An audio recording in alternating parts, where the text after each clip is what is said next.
आज होती कृष्ण जन्माष्टमी आणि माझ्या शेजारच्याच ताई आहे ना, त्या कृष्ण जन्माष्टमी सेलिब्रेट करत राहतात.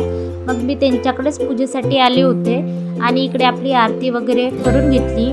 आणि आरू पण लहानसं बाळ होतं, तर तिकडे बघत बसलेली नेमकं बाळ करतं तरी काय. आणि रानाने आम्ही प्रसाद वगैरे घेतला आणि नंतर घरी रिटर्न आलो, कारण रानाच्या पप्पाला जायचं होतं मलेशियाला. म्हटलं त्यांना सोबत काहीतरी द्यावं म्हणून मग मी चिवडा बनवायला घेतला. कारण कसं राहतं ना, बाहेर गेलं की कधी तिकडलं फूड आपल्याला आवडतं नाही आवडत, पण घरचं असलं ना की कसं आपण कधीही काढून खाऊ शकतो, अवेलेबल असलं नसलं तरी. म्हणून मग फर्स्ट टाईम मी घरून काहीतरी घेऊन चालले होते, नाहीतर यापूर्वी पण थायलंडला वगैरे गेले, पण ते असं घरून कधीच काही नेत नव्हते, तर थोडीफार तारंबळ होती, कधी राहतं नाही राहत. म्हणून मग आम्ही घरीच चिवडा, थोडे खारे शंकरपाळे, गोड शंकरपाळे त्यांना बनवून दिले.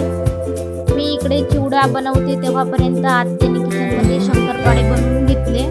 आणि नंतर त्यांना रात्रीची फ्लाईट होती हैदराबादवरून, तर मग त्यांना तिकडून जायचं होतं, म्हणून आम्ही लवकरच स्वयंपाकाला लागलो.